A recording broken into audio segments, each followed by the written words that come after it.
Hello everyone, welcome to my channel. আজকে আমরা বাড়ি ফিরবো কলকাতায়। পাতরাতু থেকে সোজা যাব কলকাতা গাড়ি করে, তাই অনেকখানি ডিস্টেন্স বুঝতে পারছেন।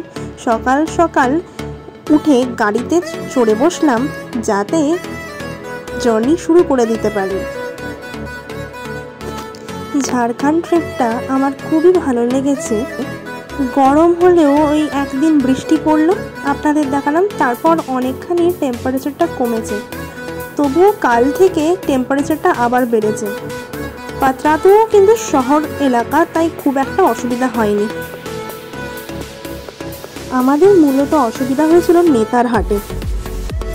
নেতারহাটে আমরা অনেক রাতে পৌঁছেছিলাম জামশেদপুর থেকে টুরিস্ট স্পট দেখতে দেখতে। হোটেলেও বলে দিয়েছিল যে রুম সার্ভিস আর সব কিছু বন্ধ হয়ে গেছে, তাই রাস্তায় বেরিয়ে দোকানপাট দেখছিলাম। কিন্তু ওইখানে তো আর জানতাম না, কালচারটা ছিল যে আপনি কিছু কিনে দেবেন, ধরুন মাংস বা সবজি টবজি, তখন ওরা বানিয়ে দেবে খাবার দাবার। কিন্তু তবুও একটা দোকানে শেষ পর্যন্ত রুটি আর ডিম ভাজা অন্তত পাওয়া গেছিল। নেতারা অনেক পুরনো সহজ, উন্নত করতেই পারে, কিন্তু ওখানকার লোকাল লোকেরা উন্নত করতে দিচ্ছে না। তাদের মতে এই জায়গাগুলোর উন্নতি করলে, রাস্তাঘাট আরও সুন্দর করে বানালে এই জায়গা তার প্রাকৃতিক সৌন্দর্য হারিয়ে ফেলবে। অন্য জায়গায় যেরকম সহজে গিফট শপস পাওয়া যায়, এখানে কিন্তু অত গিফট শপ সহজে পাওয়া যায় না। তবুও গিফট একটা দোকান খুঁজে কেনা হয়েছিল। সকাল সকাল ব্রেকফাস্টের জন্য দোকান খুঁজতে খুঁজতে অবস্থা খারাপ হয়ে যাচ্ছিল, কিন্তু তবুও একটা দোকান পেয়ে গেলাম। এখানে খুবই সুন্দর করে খাবার সাজিয়ে দিয়েছিল। খাবারের কোয়ালিটি আর কোয়ান্টিটি দুটোই ছিল দুর্দান্ত। আমরা অর্ডার দিয়েছিলাম মাশরুমের একটা আইটেম, রুটি, তার সাথে মিক্সড ভেজ সবজি মানে ফ্রাই, আর ডিমের ভুর্জি। আজকের দিনেও আমাদের একটা জায়গায় যাওয়ার কথা ছিল, জোনা ফলস। হুড্রুর মতো এইখানেও প্রচুর সিঁড়ি রয়েছে। ফলসের জলের আওয়াজ শোনা যাচ্ছিল না দূর থেকে, কিন্তু এখানকার লোকেরা বললো ফলসের জল আছে। একটু বিকেলের দিকে এলে কিন্তু এই জায়গাটা একটু গা ছমছম করতে পারে। চারিদিকটা নিঃশব্দ, কোনো আওয়াজ নেই, কিন্তু জায়গাটা দেখতে খুব সুন্দর। ধীরে ধীরে বসে বসে আমরা যাচ্ছি। এখানে একটা জায়গায় দুদিকে সিঁড়ি বেরিয়ে গেছে। একদিকে গেলে 708খানা সিঁড়ি নেমে পৌঁছাতে হবে ফলসের পেছন দিকে। আর ফলসে যদি পা দিয়ে পা ভেজাতে চান বা অনেকজনে চান করতেও চায়, তাহলে টোটাল 755টা সিঁড়ি নামা ওঠা করতে হবে। আমরা প্রথমে ভুল করে 708খানা সিঁড়ি নেমেছিলাম, কিন্তু তারপর আমাদের তো ইচ্ছা ছিল যে একটু পা ভেজাবো, তাই আবার কিছুটা ফেরত এসে 755টা সিঁড়ি নেমেছিলাম। তাই ডবলের থেকেও বেশি হয়ে গেছিল। অতগুলো সিঁড়ি ওঠা নামা নিয়ে একটু তো কষ্ট হয়েই ছিল। ফলসের চারিদিকটা কিন্তু খুবই সুন্দর। এখানকার সবকটা ফলসই কিন্তু দেখবেন প্রচুর সিঁড়ি তার আগে দিয়ে তৈরি করা আছে। অন্যান্য পাহাড়ি জায়গা কিন্তু এই চল নেই। ফলসের একদম সামনে আবার ওই বললাম যে উঠে নেমে এলাম। জলটা খুবই ঠান্ডা ছিল, পা দিতে ভাল লাগছিল।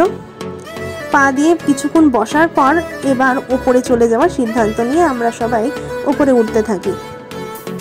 ওপরে উঠতে উঠতে হাঁপ ধরে গেছিল, তাই একটা পেপসির বোতল কিনে খেতে থাকি। আমরা বাঁকুড়া হয়ে যাব, তাই ওইখানকার বেতিয়াথোর থেকে আমরা ম্যাচার সন্দেশ নিয়ে আরও কথা ভেবেছিলাম। তাই এবার সোজা চলে যাব বাঁকুড়ার দিকে।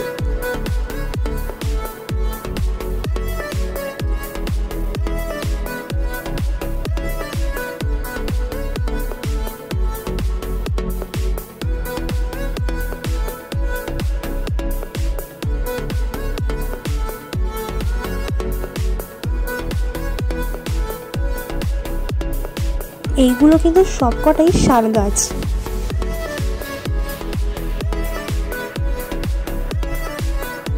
আমরা এখন বাঁকুড়ার অনেকটা কাছাকাছি। আমরা আসলে সন্ধান করছিলাম জি বাংলায় আসা দোকানটায়। এই হলো সেই দোকান। দেখুন এখানে লেখা রয়েছে জি বাংলা দিদি নাম্বার 1-এ আসা। একটা ম্যাচার সন্দেশ নিয়ে টেস্ট করলাম। সত্যি কথা বলতে গেলে খুব একটা কিন্তু ভালো লাগেনি। আসল যে ম্যাচাটা খেতে হয়, মানে যেটা আমার বাবা খেয়েছিল, সেরকম কিন্তু এটা খেতে নয়। এর পাশের দোকান থেকেও ম্যাচা টেস্ট করে দেখলাম, সেটার টেস্ট কিন্তু আমার এই দোকানের থেকে বেশি ভালো লাগলো। তাই এই দোকান থেকে আরও বেশ কয়েকটা মিষ্টি কিনে নিলাম। এখন অনেক রাত হয়ে গেছে, তাই আমরা ডিনার করে বাড়ি যাওয়ার কথা ভাবলাম, কারণ আর প্যাকিং করিয়ে নিয়ে বাড়িতে গিয়ে আমার খোলার মতো ক্ষমতা কারোরই ছিল না। আজ যেহেতু রবিবার, তাই বেশিরভাগ দোকানই বন্ধ, নয়তো প্রচুর ভিড়। রেস্টুরেন্টগুলোতে কিন্তু অনেকই ভিড়।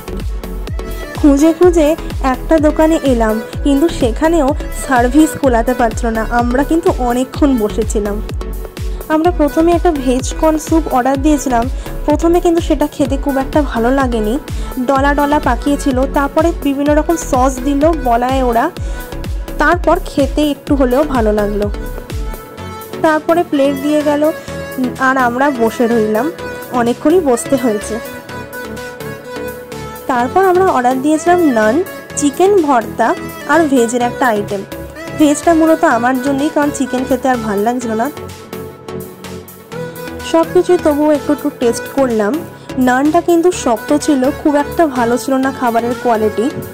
এইখানে ছিলাম, ওনারা রিজরা থেকেই বললো সানডে করে খাবারের কোয়ালিটি অত ভালো হয় না, কিন্তু অন্যদিন এইখানের খাবারই খুবই ভালো হয়। যাই হোক, সব কিছু সেরে দেরে কলকাতার প্রায় কাছাকাছি এসে ভিডিও অফ করার কথা ভাবলাম। আজকের মতো ভিডিওটা এখানেই শেষ করছি। ভালো লেগে থাকলে লাইক, শেয়ার, সাবস্ক্রাইব করবেন।